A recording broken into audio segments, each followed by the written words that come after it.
Hello and welcome to the Game Theory Podcast. I'm your host, Sam Vicini. We're presented by CLNS Media. Today on the show, we've got good friend of the program, Chris Stone from over at Sporting News. Chris is sitting in New York City for reasons beyond my comprehension right now. And we're going to chat. We're going to do our first preseason NBA draft discussion. For people who are curious why I'm not doing this with Cole Zwicker, Cole has had to take a step back from public content as he announced it on Twitter maybe 2 weeks ago at this stage.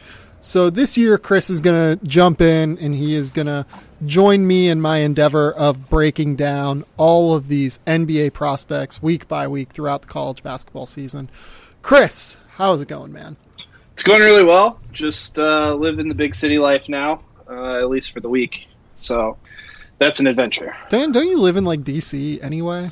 Yeah, it's just a totally different feel in New York. It's really different. There's way more people here, way more stuff here. DC is obviously like a big city, but it just nothing compares.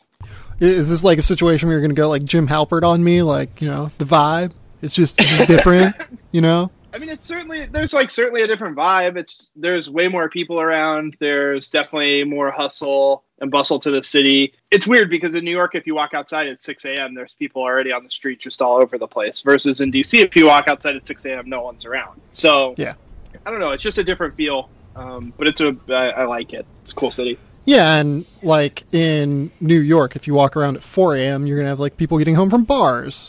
And, you know, in D.C., if you walk around at 4 a.m., it's empty. There's no one here. Like, even in L.A., there's no one around at 4 a.m. on the roads. Yeah, 100%. So what Chris and I are going to talk about today is going to be lead guards in the NBA draft. And we're going to start by talking a bit about some of the things that we have seen in this trial that is happening into the corruption scandal in college basketball. Sponsors today, forhims.com, Mac Weldon. I'll give you those promo codes later on in the show. Let's just dive right into this trial. I mean, look, there have been, over the last 2 days, this is being recorded on Tuesday, I should say as well. There have been some interesting statements that have been made by attorneys. There have been some interesting witness lists that have been distributed, most importantly of which noted that Bruce Wayne is on the witness list. So why they are trying to get the Batman in on a witness list instead of just putting the bat signal over the courthouse, I'm not entirely clear.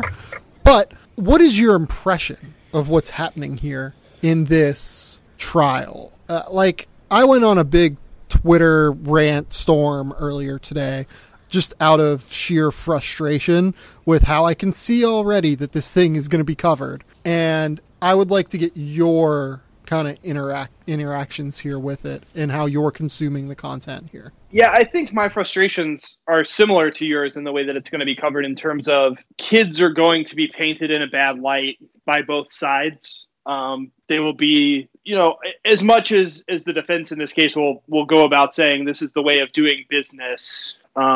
This is the way of doing business doesn't necessarily deny the fact that kids skirted NCAA rules into a significant portion of the population.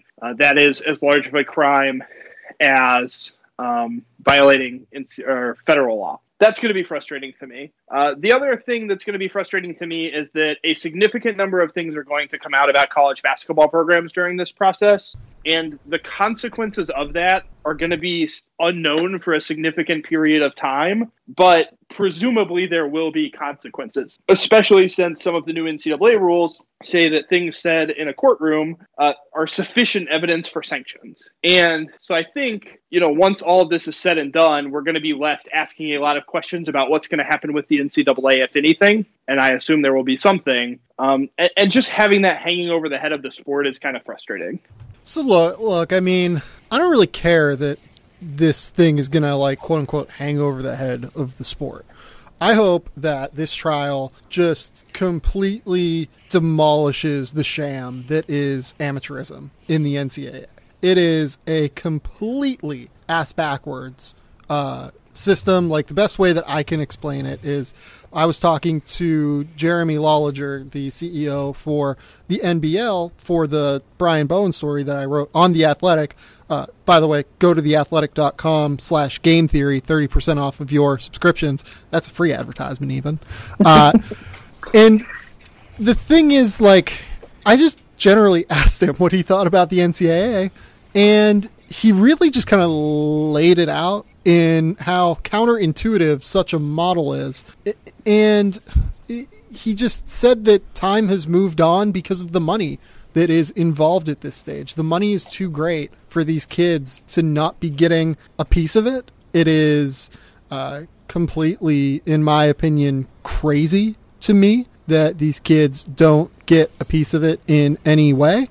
It's just not. It's not realistic. It's not a fair system to the athletes involved, especially the super elite ones that are genuinely worth millions of dollars. Someone like Zion Williamson this year is worth $5 million.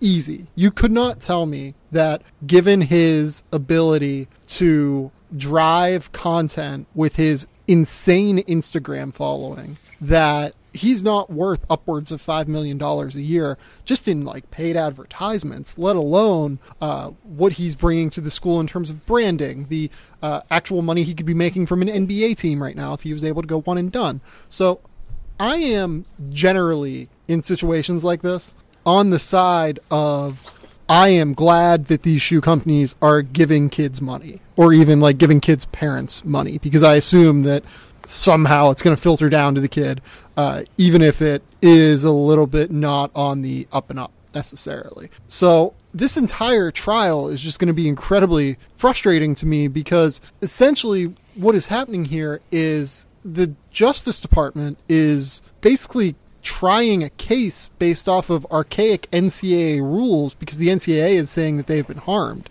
in some way. The NCAA is just artificially depressing the marketplace so that kids have to go out into different avenues, like a black market, and find the money that they're worth in that way. And it's just crazy to me that the Justice Department is going to be litigating NCAA rules when it's very difficult for me to see who has been harmed in these situations. The schools are getting, essentially free advertising from these kids involved. Like, the kids are getting money. The coaches in this scenario, for the most part, are getting what they want. They're getting talent if they're paying for it. I guess you could maybe say that, like, schools who lose out on kids are harmed in this scenario. But here's the thing. Most of the schools that lose out on kids like that, they're either willing to play dirty or they don't get involved in kids like that. Like, you generally know from doing your due diligence what kids are, trying to be paid and what kids are not trying to be paid. So this entire deal is just going to be incredibly frustrating to me in every single way. Yeah, I obviously 100% agree with you in terms of kids should definitely get their money. The reason that it concerns me in terms of hanging over the sport is that I just don't think that the people in power to make decisions about what's going to happen with the sport are willing to yet abandon amateurism. And so if we know that the people who are making decisions about what happens with college basketball programs, what happens with college basketball players, are hell-bent on maintaining the system of amateurism that, frankly, like, I think everyone at this point agrees is sort of ridiculous. Now, the problem is that not everyone agrees. Like, see, I think a lot of people agree. It is just that they think that the people who violated amateurism while amateurism existed as a rule should be punished. I realize that there are definitely some outcasts, or like people who, or even smart people who think that amateurism ought to exist. But I think that the majority of the conversation at this point has shifted in favor of at least, like, let them make money off their likeness, right? And I guess I think as long as the people who are in power don't think that this is a frustrating setup, because there are potentially a lot of kids who are going to get impacted this season who, towards the middle of the season, right, if the wrong thing comes out of trial, are put in limbo and without much option. Yeah, so look, here's the other issue that I have with this. What is the end result of this entire deal going to be? Just kind of thinking through this rationally in terms of what the most likely outcome is. We can, given the fact that this is the Game Theory podcast, we can do some game theory.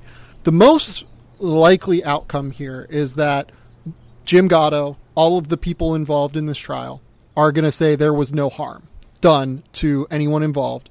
There's no law that's been actually broken here. So what are we doing on trial here? And that's just based off of what his lawyer is saying during the opening statement. That seems like the case that is going to be made.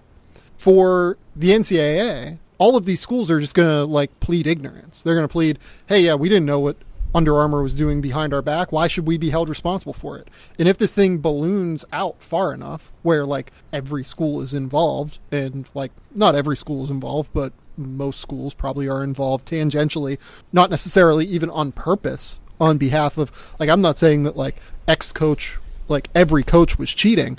I'm saying like the tentacles of this thing and what you probably don't know is happening within your program because of parents being involved, because of just there being so many people involved in basketball program. Like, it's fair to reason that 99% of programs are involved here.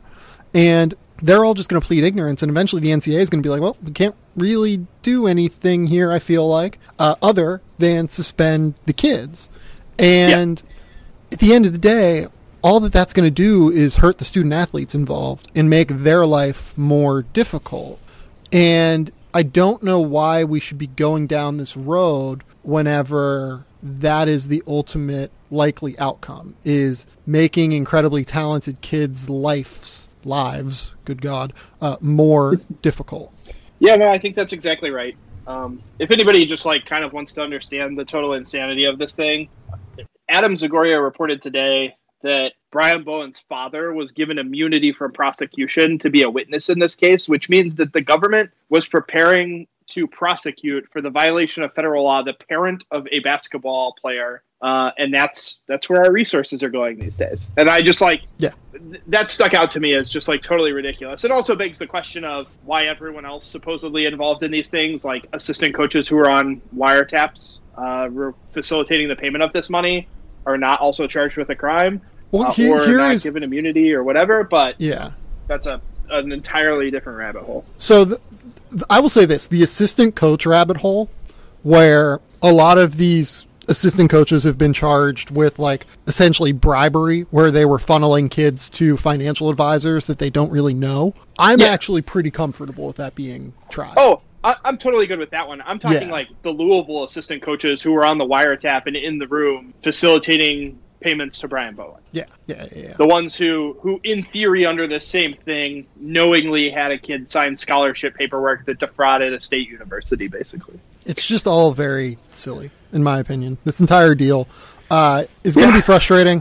It's just going to involve kids. Like, there have been names, like, I don't even want to mention names because I think that it is unfair to the kids involved. And like, it's not even unfair necessarily, but like, it's, I know what you mean. Yeah, it's just not something that I want to traffic in. Like, I personally don't want to get caught up in the details of, X player was accused of taking $100,000 to go to, whatever school. It's just not, it's not something I want to get involved in.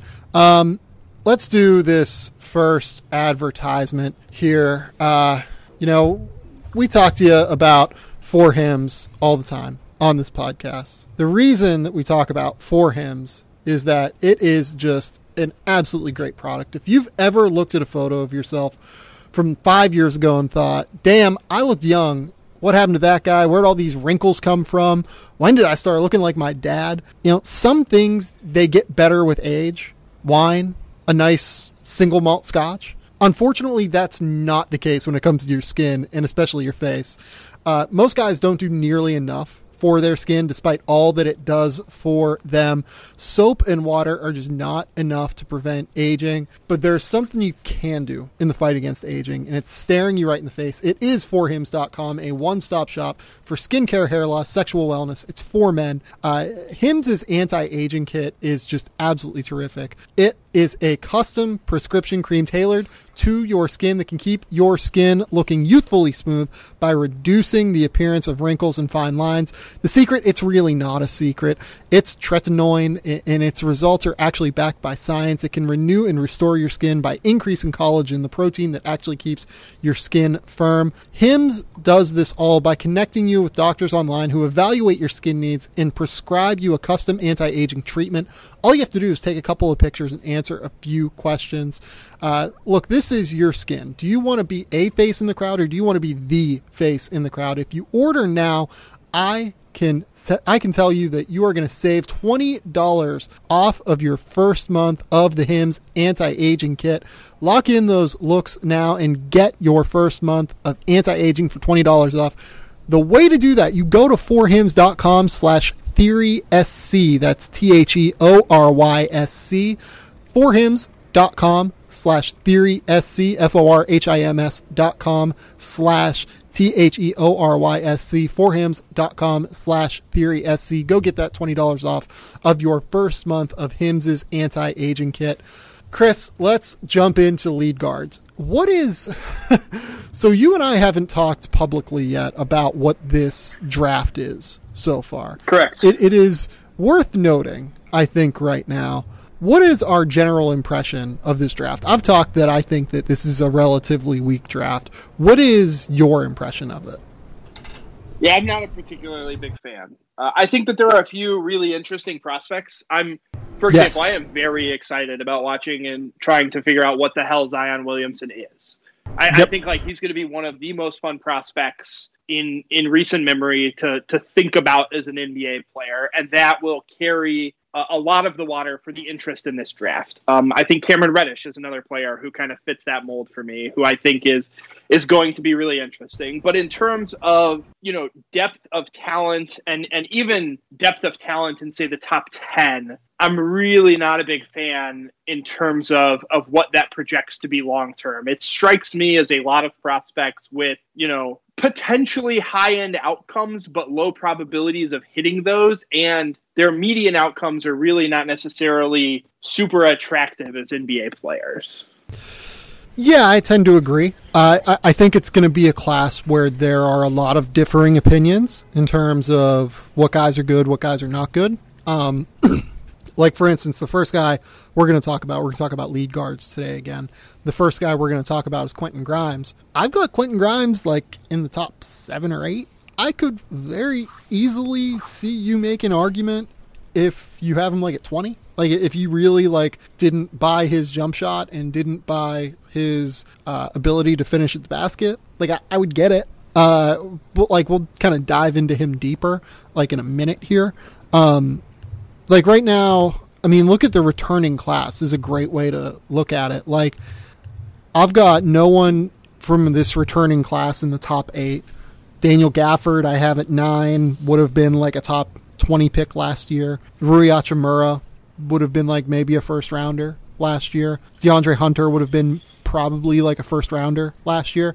But like JaVonte Porter is who I've gotten like next in the lottery, or like right around like lottery range. He genuinely didn't stay in the draft last year because like he didn't get enough interest. I have Tyus Battle in my top 20. Like, he didn't stay in the draft last year because he didn't get like enough interest. That's where we're at with this draft. It's pretty messy, I think, throughout the middle of it. I think that's a great way to make the point. For a lot of people, obviously, they haven't watched a ton of these kids in high school, maybe a couple of all-star games, maybe like some highlight videos on YouTube, for example. But really, if you think about this draft from the prospects of, okay, what returning kids would I be really excited about as potential NBA prospects? And you start to run down that list and you start getting to guys where you're just like, well, that guy's probably not really an NBA player. And you get to those names really quickly. Yeah, and so like Chris Wilkes is a guy that I have like in my top 25 somewhere. Sure. Chris Wilkes went to the NBA draft combine and was nowhere near ready, like, to go to the NBA.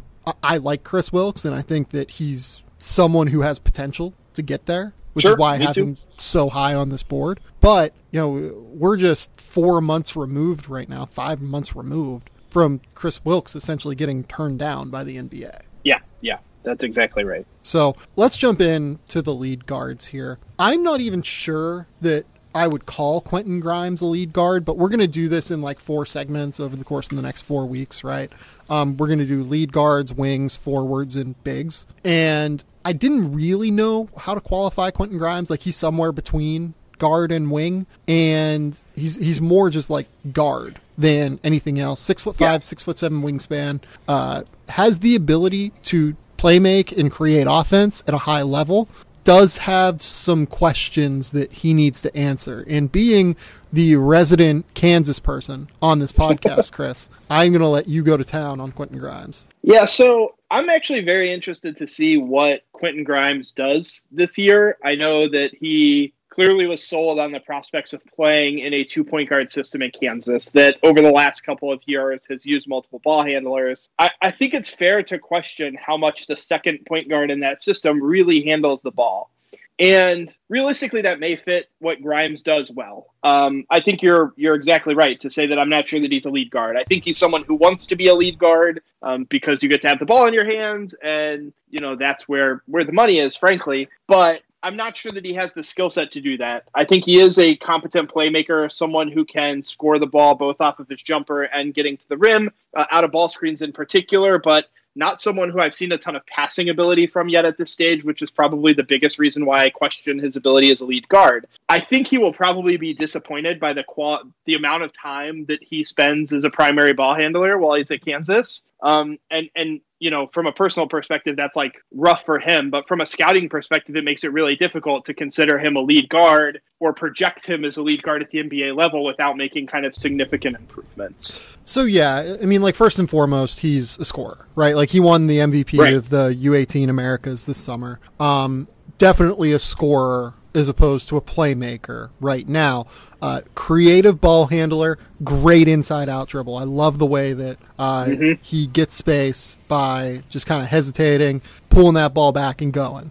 The jump shot is a question. If you look at what his numbers were at in EYBL, they were good. He made not EYBL, I'm sorry. He was on the Adidas circuit, but like he was it was like right around 40% from 3 on like 50 shots or something like that. But if you add in Adidas Nations, if you add in like McDonald's All-American and Nike Hoop Summit and the FIBA Americas tournament, he drops down to he's like a 33% 3-point shooter, like right around that range. Pull-up jump shot, not like great.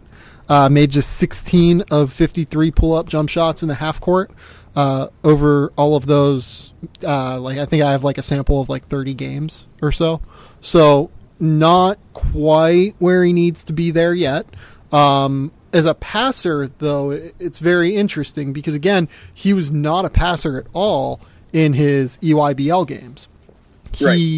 Adidas games again. I always just refer to the circuits as EYBL. Okay. It's the same thing. Yeah, I mean, he was on the Adidas circuit. I'm sorry. Please, Adidas people who I know listen to this podcast, don't shoot me. He displayed potential as a passer on the exhibition circuit. Like, if you go watch Hoop Summit stuff, you go watch McDonald's All-American, he actually was a very good distributor throughout that time and showed some real potential there. The problem is that it's just a small sample. I'm just not sure that I trust it yet. Right. I think that's probably right. And like I said, I think that the concern is that I'm not sure we're going to get a real answer on that this season. I mean, Kansas has 2 guys who are basically exclusively going to play point guard in Charlie Moore and Devon Dotson. Yeah, it's hard for me to see. Grimes in a weird spot. Yeah, it's hard for me to see when Quentin Grimes is the lone point guard on the floor at Kansas this year, just because Charlie Moore and Devon Dotson are I love Devon Dotson. We'll talk about him later on, but he's just steady, he's smart, he's a good shooter, kind of does a lot of what Bill Self looks for in lead guard. So it's hard for me to see when Quentin is going to play as the lone guy on the floor. Yeah, I think that's exactly right. So I've got him as a lottery pick going into the year. I think that his size, his potential is all very interesting. But I really buy into the fact that he's very creative with the ball in his hands. I hope that he displays some of that potential in side pick and rolls, some of the stuff that Kansas will run for him. But I mean, look, the floor here is lower than that. It is he ends up being a run of the mill first round pick. Oh yeah, I think that's exactly right. I mean, he's certainly a prospect to me who kind of fits the mold of what I was saying earlier in terms of decent high-end outcome, but the median outcome, which is significantly more likely, is just not very exciting. The next guy I have here is Darius Garland, Vanderbilt freshman. He is on the small side. I believe he's listed at like 6'1", maybe like 175 pounds, 170 pounds, somewhere in that range. Very, very different. Sounds right. Very, very different from Grimes. Grimes is more of a powerful build. Like he's over 200 pounds already at 6'5". Garland is definitely small and skinny. Scorer, can really shoot off the dribble. Very, very creative. Slithers like in and out of the lane. Great in pick and roll scenario and ball screen scenarios. What else do you like about his game? Yeah, so the kind of highlights, I guess I would say for Garland, I think his change of direction off the bounce is very good. Someone who, gets left to right or right to left very quickly, either with a crossover, Euro step, stuff like that. I also think he has a pretty solid pull-up game. Yep. I want to say it was in the McDonald's scrimmage, like not the actual game, where he kind of went off and made just a ton of threes off the bounce. And when you're looking at lead guard candidates for the NBA, that's obviously one of the places you should be looking in terms of skill sets these days. I think in terms of incoming freshmen, he's probably the best bet from that perspective. And so, that to me is probably why, if we're excluding Grimes as a lead guard or questioning it, Garland's probably the most exciting lead guard of the incoming freshman for me. The other thing that I noticed, he's got a nice floater game, the ability to kind of pull up on a dime ahead of the big guys inside, which is really important given his frame. I think the slight frame thing we're going to run into a lot as we go through these guys. Yeah, and look, I mean, we're talking about 18 and 19-year-olds. It's not like they're complete products, but it is a year of that being a concern, for sure. Yes. I totally agree with everything you said on Garland being an intriguing pull-up guy. Very, very good right to left. Played for Bradley Beal's team on the EYBL. He actually was EYBL, not Adidas or Under Armour. Yeah, like I really like the way that he ran his team. I like the way he got teammates involved. He played with Jericho Helms, who is an interesting kid who's going to, I believe, NC State. I like the way that he found Helms in his spots, because Helms is more of like a mid-range guy who excels like 17 feet and in. Just generally, I like what he does. The problem is that it's hard for me to really like 100% buy into these very small, like jittery, change direction point guards defensively, because I don't know how he defends right now at the next level. It's going to be very, very difficult on him. Yeah, we're not talking about someone like Shai Gilgeous-Alexander, who's 6'6" with a giant wingspan, right? We're talking about guys who are actually small. No, like he's like Trae Young small. Yeah. That's what I mean. But, you can get by on a slender body if you have length to go with it. And the prospects in this class just don't have that. And it makes it, you're right, it makes it really difficult to think about what happens when this person gets stuck in a ball screen at the next level. And really, it just means that a lot of these kids are probably further away than most of the best point guard prospects are when they come into college.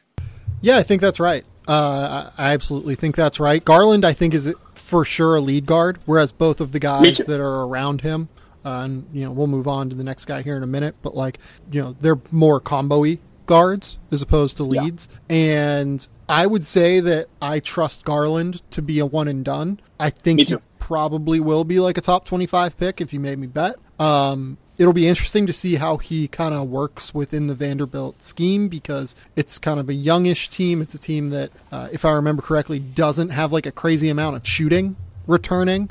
Like they've lost Riley LaChance. They've lost some of the other guys that have really helped to space the floor for that team over the course of the last couple of years. Jeff Roberson was really good last year. He's on an NBA roster right now, I believe, actually. Matthew Fisher-Davis obviously gone as well. So it is going to be interesting to me to see how he reacts to being crowded in a way that maybe he just hasn't had to deal with before. Yeah, I think that's a fair interpretation.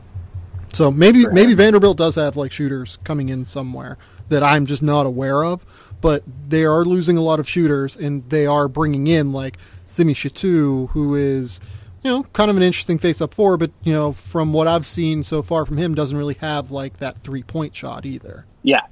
So let's move on. Coby White is who I have next. I am higher on Coby White than I think most people in the industry are. The reason for that is he is just an unbelievable scorer. In my opinion, he is a really, really good shooter, both on and off the ball. Catch and shoot, very, very good.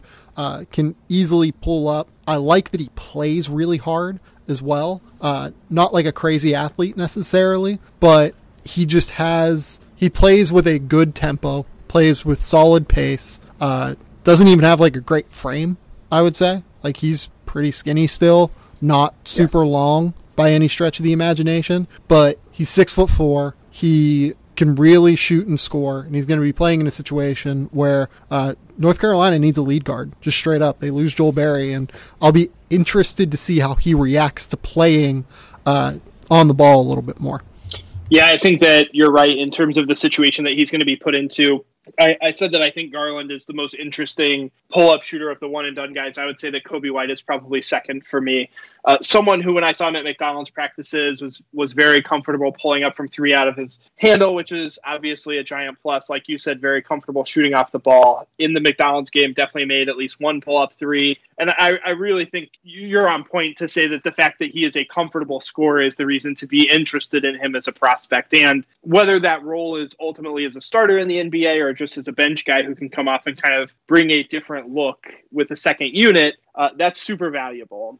I'm not necessarily sure on the rest of the game yet, like the passing, the distributing, the defense, but I feel very comfortable with him as a shooter, gets good rotation on the ball, and can do it off of the bounce, which is a big plus. Yeah, and again, like, I think he's going to translate defensively because he does play pretty hard, is pretty quick, I would say, like not explosive vertically, but does have some quickness laterally. I do think he's probably going to be fine defensively. And you combine that with the ability to score, you're probably talking about a third guard in the NBA at some point. Yeah. But again, like, I have him, top 25-ish, like bottom end of the first round. This is how quickly the lead guard class here kind of gets questionable. Yes. So it's rough. Yeah, and like, he's going to pair with Nasir Little. He's going to pair with Cam Johnson. There are some interesting pieces on this North Carolina team. Definitely a top like 7-ish team in the country, in my opinion. So he's going to have a great coach as well that's going to allow him to really get up and down the floor and take advantage of some of his strength shooting the basketball. So, look, I'm a fan. I think it's a good fit, and I think that he might be one of the sneaky one-and-dones in this class. The other one that you keep hearing about is Kevin Porter at USC as well. Mm-hmm. We'll talk about him next podcast that we do with Chris about wings. That sounds right to me. All right.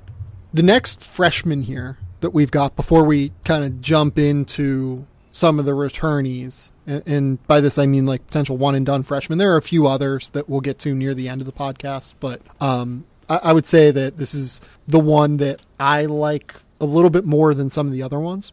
Ashton Hagans at Kentucky. The reason that I like him is that he is a very real NBA athlete immediately who plays his ass off. He defends. He has great hands, gets into passing lanes. He's a really, really good passer and distributor. And like, he's just tough, man. He's tough and physical despite his wiry size, skinny size. Like, I am just a fan of him every time that I watch him because I love the toughness. Yeah, Hagans is certainly one of my blind spots in this class, largely because of the reclassification. Like, I just hadn't dug that deep yet on the juniors in this class. But from the things that I've By the way, like he is a year older than Coby White, too. I want to mention that. Right, yeah. But from what I've seen of him, the stuff that really sticks out to me in terms of his offensive game is the ability to get downhill.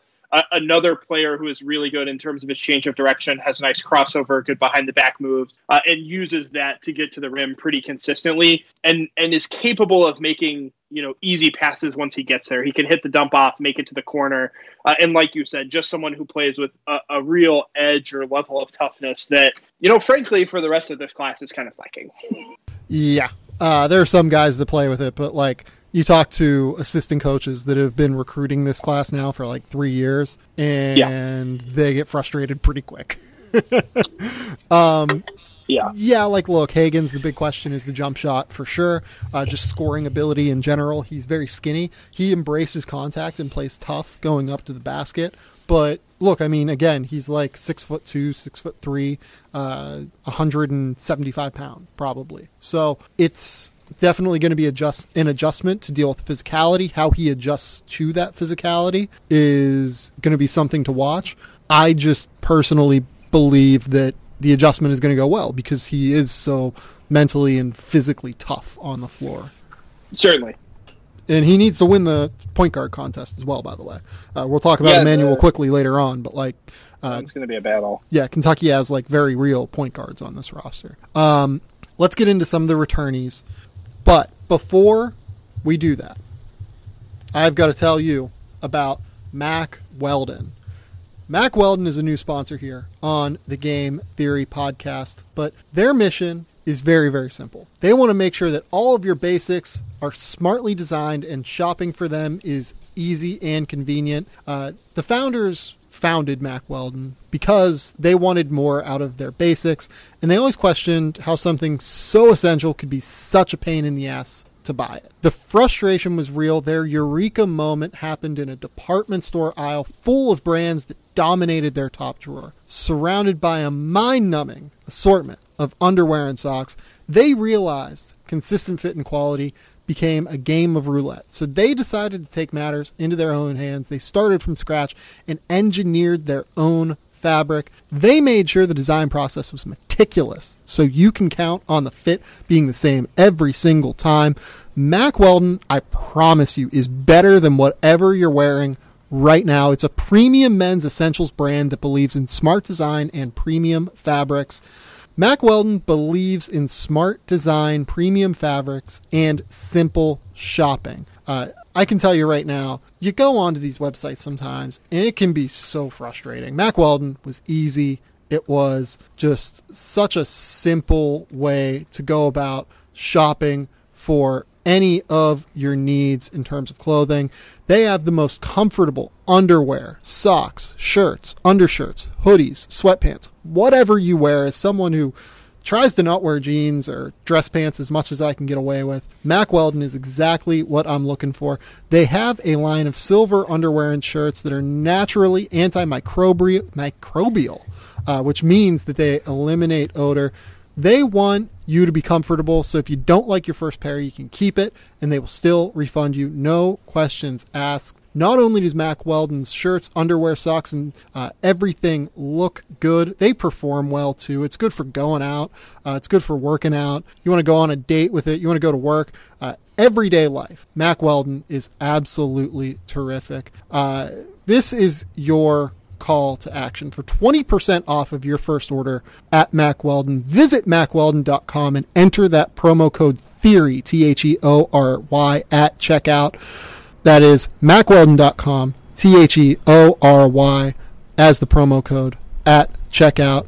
I am absolutely a big fan. It is a terrific brand, and I'm very glad that they have bought advertisement on the podcast, because I was buying Mack Weldon before they even started advertising on the podcast. So go to MackWeldon.com, use that promo code THEORY at checkout. Let's go on ahead and move on. The returning point guard class is not great. Let's just kind of call that out. From what I can see, only 2 of them got invited to the NBA Draft Combine last year. There are a few others that, probably could have scored an invite had they decided to go through with the process. But, like the third or fourth guy on this list is Kai Bowman. The third guy is definitely Lindell Wigginton.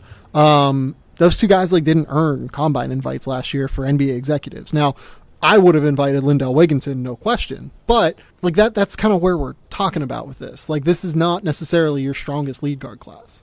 Yeah, it's pretty rough. Certainly, I think last year we probably thought that the lead guard class was pretty poor until we had the Trae Young breakout and a little bit of the Shai Gilgeous-Alexander breakout. But this class really doesn't necessarily look like it has anyone who's going to fit that mold. And the crazy thing with Shai is too, people knew. You talk to NBA executives like in the preseason, and they were like, "Yeah, like we think there's a good chance Shea will be a one and done, but we don't really think he's a point guard, though. Like we think of him more as like a combo guard." And then he developed throughout the course of the year to where he became very, very comfortable as a lead guard that is just 6'6" with a 7-foot wingspan. So there isn't really anyone out there that I'm seeing like that this year, and it's frustrating. It's complicated. I'm just going to note that like Nickeil Alexander-Walker, I'm throwing in with the wings because I don't really see him as a lead guard either. He can't dribble, so yeah, like I don't really see the bounce athletically. I don't really see the handle to consistently create plays. Maybe an NBA player one day, but not as a lead guard. So let's talk about Carsen Edwards is who the first guy is on my list here. I'm generally a fan of Carsen Edwards. I think he probably will play in the NBA. Just such a volcanic, unique scorer. You talk to people around it was the U19 basketball team that was with like Cam Reddish, the team that lost to Canada in the finals. And everyone on that roster, from what I've been told, and all of the coaches talked about how great Carsen Edwards was to be around.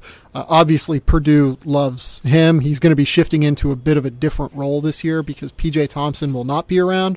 So Carsen Edwards is going to be relied upon to create more of the offense on his own.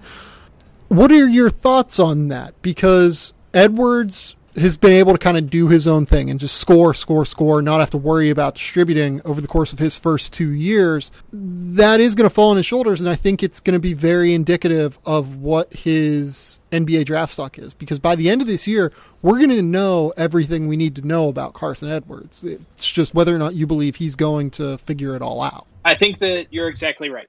The most interesting question with Edwards, or the one that's unanswered to me, is what is he as a distributor? And being thrust into that role more this year will help define what we think about him as a prospect. He is obviously a terrific scorer, someone who can get downhill, plays low to the ground, super explosive, showed that he can shoot it last year. I would expect that his numbers as a three-point shooter are closer to the 40% he shot last year than the 34% that he shot as a freshman, just given, free throw numbers and everything else. But yeah, the real question is, what is he as a passer? Not someone who did a ton of distribution last year. And maybe the most interesting question is, as a distributor and as he takes on that role, will he maintain an astronomically low turnover rate like he did? As a freshman, 14%, reasonably high, but as a sophomore, just a 10% turnover rate, which is, incredibly, incredibly low. And if he can keep that number low, even if he's not, an elite passer or distributor, but is someone who you can trust to take care of the ball, that's a lot more attractive as a prospect. And so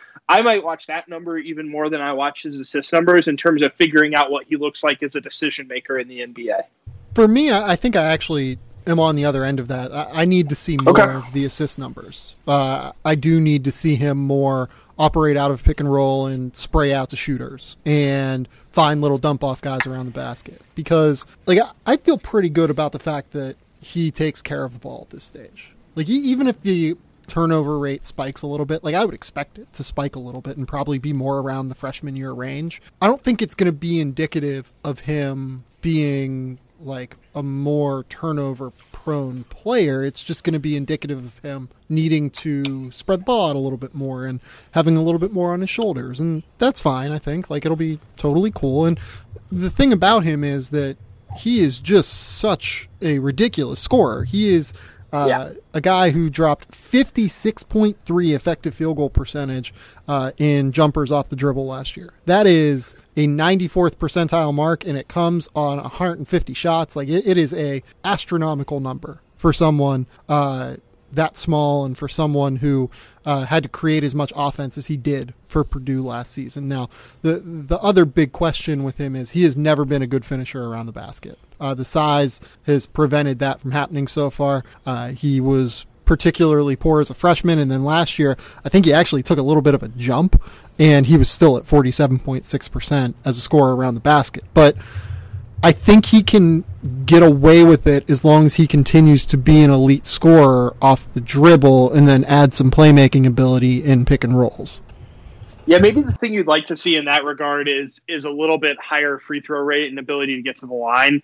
I don't think that that's something that he does particularly well, and you Yeah. can make up some ground on being a poor finisher by consistently and effectively drawing fouls. For example, like that's the thing Frank Mason did so well. He was, on the bottom end in terms of finishing around the basket, but was just able to draw so many fouls and get so many free throws that it really bolstered his efficiency as a scorer. And the other thing that Frank had, and I actually think that that's an interesting comparison just in terms of a player Sure. type. Frank's probably a little bit better defensively as well, a little bit tougher. Not to say that Carsen isn't tough necessarily, but like Frank just kind of oozed that out Special of his level pores. there, yeah. Yeah. Carsen doesn't really have a floater. Like Frank had a floater by the time his fourth year came around. Carsen only took 17 floaters last year, and he only made 4 of them. So it's just not something that's really in his repertoire yet, and he needs to add something like that so he can keep rim protectors off balance. Sure, yeah, I think that's right. More of like a borderline first, like top 40 guy for me, I would say. Let's go on ahead and move on to someone that I really liked at the end of last year, but I am a little bit worried that the hype has gone a little bit around the bend. Morant is a player who was very, very good last year at Murray State. A guy that you look at all of the numbers, 12.7 points, 6.5 rebounds, 6.3 assists per game, 46% from the field, 80.6% from the foul line. Statistically, a lot of people are very excited about the production across the board. He came close to averaging a steal a game as well. I think there are some pretty real questions about some of his deficiencies, though. Yeah, probably start with questioning what the shooting numbers are going to look like. I think someone who didn't attempt a ton of 3-pointers last year and shot worse than 31% from the field. There's perhaps reasons to be optimistic given that he shot it pretty well from the foul line, but not something that has necessarily translated into effective shooting from deep yet. And so, I guess that's where I would start in terms of my concerns. The big thing, even beyond that for me, is the frame. I talked to him. I was out in San Diego last year, which is where Murray State was placed for the NCAA tournament. Really, really good kid. Was kind of a late find for Murray State. And he's just very skinny. He's very, very skinny. Even by skinny point guard standards, he's skinny. And I worry about how his body will take being more physically defended, because last year he had Jonathan Stark around to take up a lot of defenders, or at least elite defenders against Murray State. This year Jonathan Stark's gone, and it's going to be on his shoulders, and he needs to be not just the distributor that he was last year, but also needs to be the scorer too, and needs to be able to react well to higher level defenders. Yeah, on significantly more responsibility this year, which is obviously an interesting to say for a player who, did a ton of distributing last year, but, he only had a 20.4% usage rate last year. Having to take on more of a scoring responsibility will be an interesting challenge for him. I have him as a top 40 guy entering the year. There are some people who are talking about him as a top 15 guy right now. Right. If you look around the internet, that's where I struggle with him a little bit. In terms of that right now, I don't think he's shown that yet. I think that he could get there, but I'm a little bit uncomfortable placing him there now. Is perhaps a consistent theme with guys who are returning, that there's just a lot left to know, even though we've seen them before. Yeah, I think that's right. Let's talk about Lindell Wigginton as the, again, resident Big 12 guy here. I'm going to let you start on Lindell Wigginton. I liked Lindell coming into the year last year, and he basically did everything that I was hoping from him. But what do you specifically like about what he does? So people don't know who Lindell Wigginton is right now. They should just Google one of the dunks that he had last year that was perhaps one of the dunks of the year. Really a potentially explosive athlete from that perspective, and someone who is able to create his own shot consistently, shot it well from behind the arc last year, and I think can score with just about anybody in the country. If I have concerns about him, it relates to his ability to score inside of the arc. Just a 42% 2-point percentage, not someone who consistently finishes at the rim, not someone who consistently shows the best shot selection in terms of his jumper. But his ability to get buckets, I think, is really valuable and something that I would be interested in him as a prospect for. So, yeah, you mentioned the questions about him as a scorer inside the arc. He was 50th percentile around the basket last year. Like, I feel reasonably okay about that. A big part of what randomly, weirdly happened with his missed shots last year is he missed a lot of shots in transition. Like, he only shot 43% in transition last year. You would expect that to go up, just given the fact that he's a pretty good athlete. The other concern that I have is he's 6'2", so he's definitely lead guard size, but was considerably better as a shooter off the catch last year. He was 93rd percentile off the catch, 67.8 effective field goal percentage, was 29th percentile off the dribble last year, 33.1. He just gets a little bit wild with his mechanics off the dribble, and the shot kind of sprays everywhere. That's genuinely, to me, the biggest thing that he needs to improve on. I'll be interested to see what role he plays for Iowa State this year. I mean, they bring back a significant number of pieces and then a couple of interesting freshmen. Hopefully he takes on a larger role, but I'm not entirely sure that that's what will happen. Yeah, I mean, defensively, do you have any real thoughts? Like, I thought that just generally it's very difficult to evaluate that Iowa State team defensively last year. I kind of wish that I did have, like, more significant feelings on it, but they only played, like 7 guys throughout parts of last season. So players like Lindell, players when Nick Weiler-Babb was healthy, Donovan Jackson, they really did kind of have to expend energy or like kind of save energy in some places. So, like, I don't really know how to feel about where he's at defensively. Really know that I have a particular feel for him defensively yet? Yeah, no, it's same boat. I mean, I think this team's going to be a lot better this year, though. Like you said, like, they actually bring in some interesting talent. The big question is, someone like a Taylor Horton-Tucker, like, can he play like immediately? They bring in a couple other interesting freshmen. Mariel Shayok is there now. They have a more well-rounded roster. Nick Weiler-Babb is back for his senior year. I'm also a big fan of his game. We'll talk about him whenever we get to the wings. Generally, I'm pretty in on what I've seen from Iowa State and Lindell Wigginton. Another guy that I'm going to have like top 40, top 45. Another guy similar there is Kai Bowman, Boston College, very explosive guard, I would say, very quick.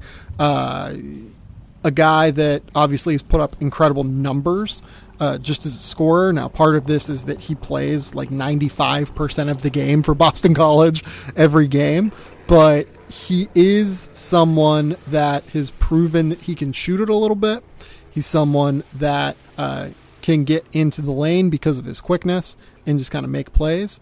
And he's very, very tough because he comes from like a football background as well. To start with him is that when everyone offered up questions about Duke's big men's defense, a lot of that came against Boston College and Kai Bowman. And that should perhaps provide a baseline where we start to think about Bowman as a pick and roll playmaker and scorer in particular. Definitely has the ability to knock it down.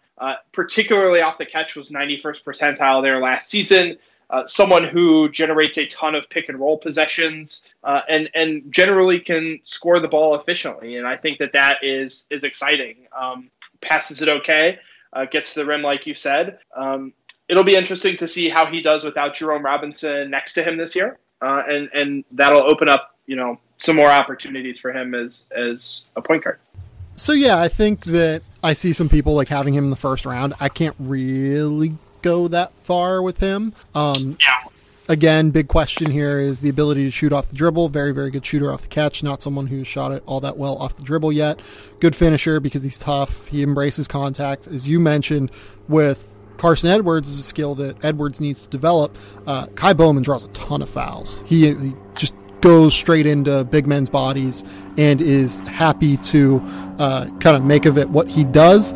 Only a 53.5 true shooting percentage last year. That's a little bit below average on the college side.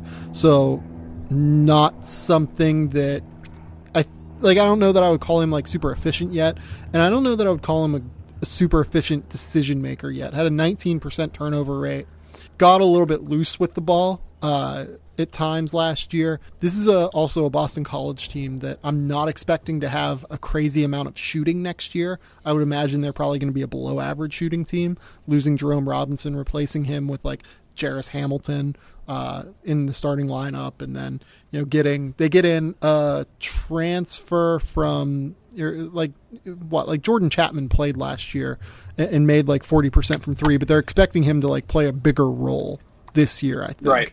So yeah, this is like a we'll see situation. I think he's like a borderline NBA player. I think that's probably about right for me. Ty Jerome is the next guy. We've only got a couple more that we're going to break down like really, solidly. Ty Jerome had a big, I guess summer is the way to put it. He went out to the point guard camp I believe it was in North Carolina. I think it's the Stephen Curry camp. Played really, really well. It was him and Ja Morant that came out of that camp as the two guys that, probably helped themselves the most. Jerome is obviously in Virginia. The numbers here are going to be a little bit deflated just because they run such a slow pace, but very, very good shooter, obviously. Better passer than what I think he gets credit for. 6'5", has really put on a lot of weight over the course of his 2 years at Virginia. Like he's up to 200 pounds. I think he came in probably at like 170, 175 at 6'5". So he is done all of the things that you could have hoped for. I'm not sure he's necessarily a lead though. Like I think he's like a, secondary ball handler who you trust to come in and knock down shots and run the offense occasionally. Yeah, that probably sounds right to me. And the nice thing with him is that he has sufficient size to be able to do that. Yep. The big plus with Jerome that you're getting is that he's a quality shooter, someone who's 38.5% from behind the arc over the course of his career, has shot it well from the free throw line. And obviously that's a big and valuable skill. Another interesting kind of thing that if you just scroll through the numbers on him he's a really efficient isolation scorer, and a large part of that comes from his ability to knock it down off the bounce. And when Virginia's offense breaks down and gets late in sets, it's often Jerome who has to kind of break that impasse. And, we talk about a lot of good scoring guards in this class, but a lot of them require a ball screen or something like that to generate a little bit more for them. And Jerome seems to be able to at least generate a little bit of separation on his jump shot, which is nice to see. Yeah, for sure. The big question here is, can he be a consistent finisher inside? Can he consistently get forward separation? Like there's a difference between being able to get backward separation to get a jump shot late in shot clock, taking a step back and being able to shoot it from three, and being able to go forward and try and get an efficient shot around the basket. I don't worry about the former. I do worry about the latter with Ty Jerome. Again, not a guy who draws a ton of fouls either. Only took 42 free throw attempts over the course of the entire season last year. Interesting prospect to me. Someone who has a lot to prove this year, though, at Virginia. I think that's right. The last guy that I want to talk about is just like a fascinating statistical case in many ways. Shamorie Ponds at St. John's. He shot like 25% from three last year. Yep. He shot 40% from three the year before. I have no idea what to make of that. Like part of me believes like he looks like he can shoot the ball. Like he gets good balance on his jump shot. He gets a quick release on it. It's a pretty low release point. It's a simple shot. I kind of just think he can shoot it despite the bad numbers. I think that's exactly right. Ponds is someone who I probably like more than a few of the guys we've already talked about in terms of returning point guard prospects. And a big reason for that is I think that there are good reasons to buy into him as a jump shooter. Yes, he shot 25% from three last year. That's obviously not good. And it's not like we're talking about a minuscule number of attempts. He took nearly 200 of them. So there was clearly some sort of problem happening there. But like you said, the year before shoots 37.5% from three-point range, over 300 free throw attempts in his college career, shooting 84%. The numbers would seem to suggest that he is a significantly better three-point shooter than he was last season. And if that number bumps up and gets closer to that 37%, he becomes a really intriguing point guard prospect because of his ability to generate his own offense and knock down those shots. And, he's a pretty solid distributor as well. And so for that reason, I think I probably like him a little bit more than, say, like Kai Bowman, certainly Kai Bowman, and maybe even a couple of the other guys we talked about. Yeah, I do like him more than I like Kai Bowman. I like him more than Ty Jerome right now. I think it would be fair to say. You mentioned the fact that he's a pretty good distributor. I would generally agree with that. I would say, though, that I think he's more of a probably a little bit more of a transition passer than someone that you're going to like trust to really like lock it down in pick and rolls and spray the ball all over the court to shooters. But this is going to be a better St. John's team. They're going to have shooting all over the floor this year. LJ Figueroa comes in, JUCO shooter, shot like 45% from three last year. Justin Simonds probably going to be the only like true non-shooter from the 1 through 4 positions on the floor for St. John's. So that could really help their offense. And, as you mentioned, he's just such a creative ball handler. Incredible change of pace. Stop start is absolutely elite with Shamorie Ponds, has wicked crossovers. Very, very typical New York basketball style of play. Not like overly, a little bit selfish at times. Like he can pound the ball a little bit, but like not overly so, Sure. I don't think either, given what his situation is. Yeah, I mean, I was going to say that, which is that I don't know that there are a ton of other options that he's had historically to really generate that offense for them. So that's maybe something to keep an eye on, but not necessarily something I'm ready to hold against him yet. Yeah. I mean, I think he's a bench NBA scorer. Like I feel reasonably Sure. good about him being a bench NBA scorer. Probably will be higher than Kai Bowman on my board at least.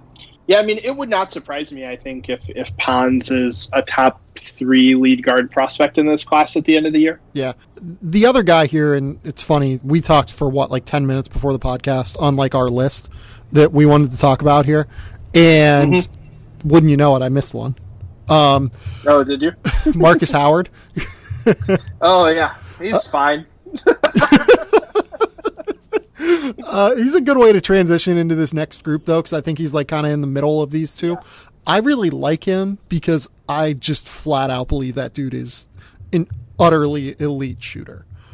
He is just absolutely incredible. 45.4% from three on 425% attempts from three. 92% from the foul line, over 50% from the 2-point line as well. Marquette obviously has an incredibly well-spaced floor. He's like 5'10", so I don't trust the finishing to translate to the NBA, but I do trust the shooting to translate. Like he takes threes from NBA distance right now with ease. Yeah, I mean, obviously someone who's a terrific and incredible shooter. I mean, you could throw any number of adjectives on the end of that and feel comfortable with them, and pull-up shots, off-the-catch shots, coming off the screen seems to feel comfortable. All of that, I think, is really effective. The obvious problem is that, like you said, he's like 5'10", and it's just so hard to bet on guys who are that small. Obviously, there are some guys who make it in the NBA at that size, but even the best college players who are that size don't always translate just because it's so difficult to be that size. Now, maybe the shooting carries the day, but those are guys that I have historically not bet on just because the hit rate with them is so low. But I want him to be good. Me too. I don't mean to pee in the Cheerios. But, like, I really want him to be in the NBA. Oh, yeah. I mean, look, everyone should want him to be in the NBA. He is incredibly fun to watch play basketball, and people should watch Marquette games this year. It's just, we'll see. The one differentiating factor that I will give him that, some of these other guys don't have, takes a ton of floaters, and he's really good at them. Like, he made 47% on 80 floaters last year. Yeah. That's a critical... And that can be a difference maker. That is a critical part of being a very, very small guard at the next level. You have to be able to hit those shots and keep defenders around the rim honest. Look, I mean, again, like, he's going to be like a top 60 guy for me, top 65, 70 guy for me, but I would like him to be in the NBA. I will just say that. Let's go rapid fire through some of the guys I'm a little bit lower on. Jaylen Hands was invited to the NBA Draft Combine last year for reasons beyond comprehension in many ways. Hands is a high-level recruit last year who played at UCLA next to Aaron Holiday. kind of got roped into an off-ball scenario when that's not necessarily the bread and butter of his game. But, 37% from 3 last year, that was a big jump that was not necessarily expected of his game. Didn't really finish around the basket at all. His defense was, to put it kindly, a dumpster fire. I am not super into Jaylen hands, but I will say this. Saw him down at UCLA playing pickup with NBA players, and, he didn't look totally out of place. Yeah, someone where I think you hope the shooting continues and that he improves to score inside, but he's another one of those guys who really suffers from the slight frame problem. Certainly not someone who I will be high on at the beginning of the year, but it wouldn't surprise me if, he had a good year and that turned into NBA prospect potential. Yeah, like he looks a little bit bigger too, I will say that. Looks a little bit thicker throughout his body. So it seems that he's done pretty good work there. John Elmore, again, just another super fun player. He definitely does benefit from Marshall's scheme being what it is, insofar as he pulls up multiple times per game from 30 feet, and it's great. But he's also a really underrated passer. He is really underrated as a ball handler. He actually does get separation both forward and backward. Part of it is that this offense is a little bit more well-spaced than most other offenses, but he really does do well. He knows how to operate in a ball screen, arguably better than any other returning guard in the country. Now, he has obvious athletic limitations, which push him down to this level on this list, but he is a very, very legit NBA prospect, I think. Yeah, he ran more ball screens than any other returning player in the country. I mean, just for perspective, he ran about as many ball screens as a scorer as Trae Young did last season. So that he obviously is comfortable doing that. Like you said, the ability to pull up and knock down threes from significant distance is an obvious plus. And maybe that's sufficient to turn him into an NBA player. I mean, the most likely outcome, right, is that he doesn't make the league and is probably a really good player in Europe, but he's someone to keep an eye on, certainly. Barry Brown at Kansas State is intriguing to me because he's a two-way guard. Really, really tough physical defender. Gave Trae Young fits last year. But, also very, very good going toward the basket. Tough, kind of a bowling ball in the way that he embraces contact around the basket and finishes. Needs to shoot it. What else do you kind of, like about Barry Brown? Yeah, probably one of the best lead guard defenders in the class, which is super exciting. Since we've talked to a number of guards about their inability to score, or about their inability to defend, or at least not have the frame to defend, and Brown fixes all of those problems. And that's certainly the thing that I'm drawn to most consistently about him. He's also someone who's improved efficiently, or his efficiency as a scorer over the course of his career, became a much better free throw shooter last year, was able to finish more consistently inside and around the basket, which is a plus. But like you said with him, it's probably going to come down to whether or not he can turn himself into an even mediocre jump shooter. And if he can, he has a shot to make it. And if not, he's going to have a tough time making it in the NBA.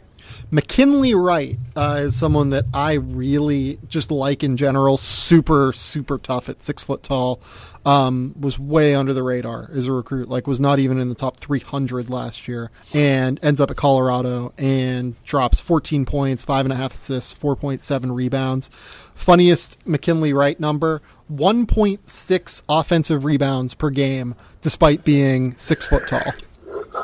Yeah, I always love the small guys who can offensive rebound. I think that it's a really interesting trait. I'm not sure what it says about them in terms of, them being prospects, other than perhaps they have a little bit better feel for the game than the other guys. Colorado is a team that I didn't watch a ton of last year. I'm certainly interested to see more McKinley Wright this season. It looks to me like he needs to become a more consistent outside shooter to be a significant level NBA prospect. But, if that comes around, it becomes really interesting. So I would say that there's a lot of Jameer Nelson to him. If he can shoot it. Jameer got to the point where he could really, really shoot it. If he gets to that point, I think McKinley Wright is a potential first-round pick, but it has to come with the jump shot. He has to get there, otherwise the translation is very difficult. Yep. Next on this list here, we've got DeMarcus Simmons from Georgia State. Just a fascinating player in general. Very, very physical, tough lead guard, kind of constantly driving into the basket, fearless in every way. How you know he's fearless? He took 4 3-point attempts a game while shooting 29% from three. That's the big question here. But he has the athleticism. He has the flashes of explosiveness to where he could be like an interesting bench guard, I think. Yeah, the interesting thing with him, right, is we've seen what, spurts can look like if the jump shot comes together, right? He had that first half against Cincinnati in the NCAA tournament, one of the best defensive teams in the country last year, and Simonds was, knocking down his outside shot, and I think put up like 13 or 15 points in quick succession against them. So if the shot comes around, we have an idea of what he looks like, and that's pretty good. But if the shot doesn't come around, then it's tough to imagine him as an NBA player.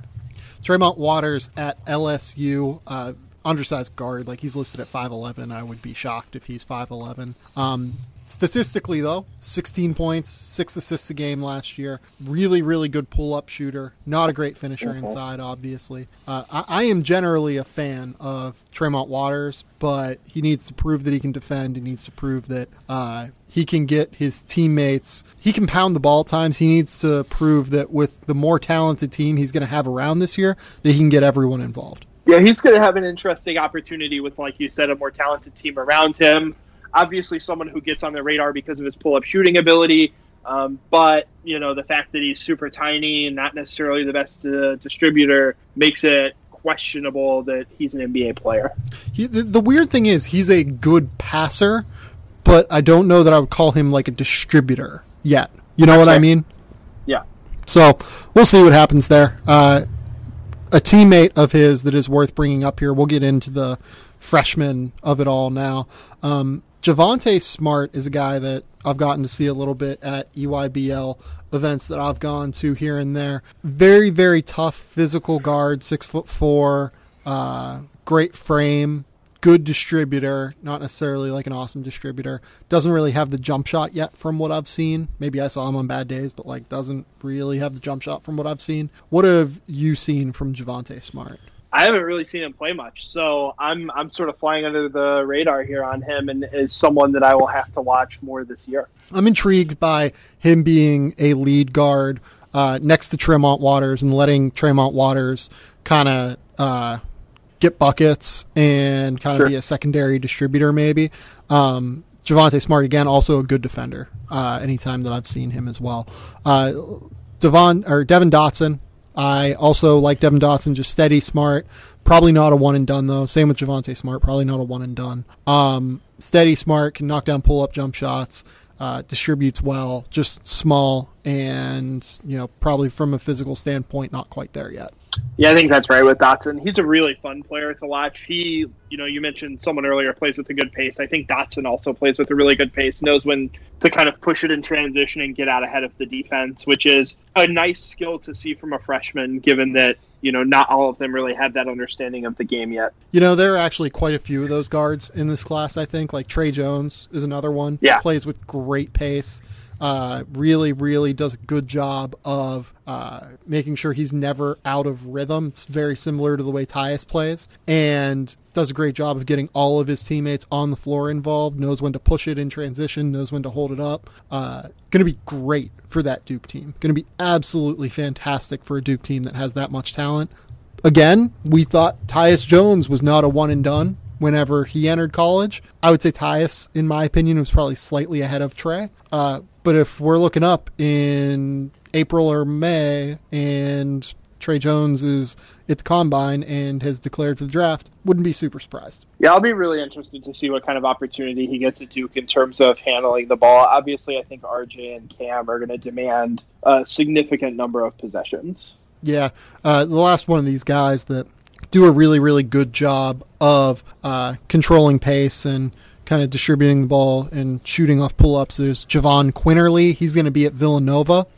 Kind of a perfect fit for his game, I think. But again, we've seen at Villanova, obviously, that guys tend to take multiple years. And to me, it kind of just fits there as well that he'll take multiple.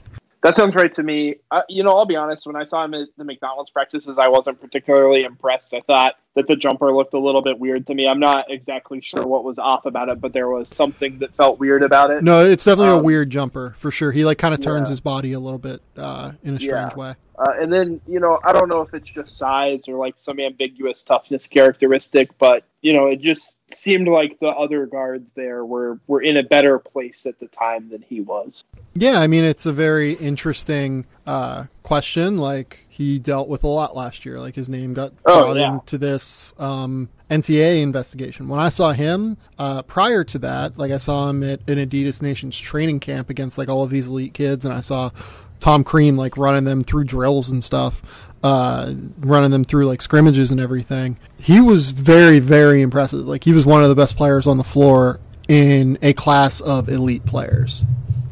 Fair, yeah. I mean, it's totally possible that I just saw him on a bad couple of days. Yeah, Emmanuel Quickley is the last one here. Quickley is intriguing in many ways because he can shoot it a little bit off the catch. He's a pretty good defender, pretty big. He just does a lot of things well, doesn't really do anything at like a super high level though. That's a good way to describe him. Someone who certainly I feel comfortable about becoming a good shooter and knocking down pull-up threes. Maybe not necessarily great at it yet. I'll be interested to see how this Kentucky point guard situation shapes out with him and Ashton Hagans and Quade Green's still there and where those minutes fall. We should just mention Quade, I think. Like, Quade shot it really well last year. He's a good distributor, too. He seems to really want to defend as well. I don't think he is an NBA prospect this year, necessarily. I agree. But if you told me after his senior year he was an NBA prospect, I would really buy that. Yeah, I definitely think that that's within the realm of possibility. It's obviously just a matter of what kind of opportunity is he going to get at Kentucky. It's really hard to try to figure out where he fits when they recruit 2 point guards and have other point guards coming in next year and stuff like that. It's really hard to see what the outlook looks like for him. With Cassius Winston is one of the last ones I want to talk about is returnees. Cassius Winston, I think, is very, very close to being a statistical darling this season at Michigan State. The reason I say that, he was nearly 50-50-90 last year. He did go 50-40-90, but he was 0.3% from three-point range away from going 50-50-90. He is also, I think he finished second in the country in assist rate last year, obviously put up a ridiculous 68.1 true shooting percentage. The big number with him is turnover rate. 21.1 turnover rate last year. Needs to get to a point where he is not turning the ball over on 1/5 of his possessions. If he does that and he gets to a 15% turnover rate, it did go from 26.3 as a freshman down to 21.1 as a sophomore. If he makes another 5 or 6 percentage point leap as a junior, he's going to be, I think, very much in the conversation for folks and organizations that look at statistical measures to evaluate NBA players. Yeah, I think that's fair. It would be interesting to see him in a context where he didn't have to carry nearly the entirety of the distribution load, where he had someone else who could pass the ball and help facilitate the offense, I think. Well, you know what the weird thing is? The Michigan State scheme, it does inflate assist rate, yeah. For sure. Because it is Valentine. Well, yeah, and it just the way that it goes, it's such a ball movement heavy scheme that that's just kind of the way it goes. Miles Bridges last year, I wouldn't even say that Cassius was the only guy. Miles did a pretty reasonable amount of initiating and ended up with a 17% assist rate because he's a pretty good passer. But I guess Cassius was always the one bringing the ball up. Tum Tum Nairn was their other option, and Tum Tum. Oh boy, Tum Tum. I would like for him to be remembered fondly, and I'm sure he will be by Michigan State fans. 30.5 turnover rate as a senior last year. That's incredible. That's just an impressive number. Yeah, that is. It takes a lot to drop a 30% turnover rate. You kind of have to try to get to that number. Yeah, 30.5 turnover rate. To put that into context, that happens sometimes, but he was very clearly last in the Big Ten last year in turnover rate, and that was again as a senior. Yeah, it's not good. Yeah. Michigan State in general also had 3 of the bottom 13 players in the conference in turnover rate. That's so weird. It's super weird to me. Was a significant issue for Michigan State last year. Is there any other point guards you want to talk about? Like, we could talk about like Lamar Peters and Nick Weatherspoon and guys like that. I don't know that I want to go down that rabbit hole. Yeah, I don't know that there's anyone that really deserves, like, this person definitely should be mentioned. I think we hit most of the ones that people should keep an eye on this season. Obviously, not all of those guys will be relevant, come the spring, but it's a nice place to start in terms of names you might want to consider watching a game of, as the season gets started. Yeah, look, like you said, this is not an exhaustive list. Like, Trent Frazier at Illinois is relatively interesting. Glenn Watson at Nebraska, like we could go real in the weeds here if we wanted to, and like it would be reasonable for us to do that, but it's the preseason. Like, look, we need to cut it somewhere here. So Chris, tell the people where they can find your work before we get out of here. Sure. You can find my work at Sporting News. I will hopefully have a big board coming out soon with some of these players on it, and then we'll start out with some player profiles after that.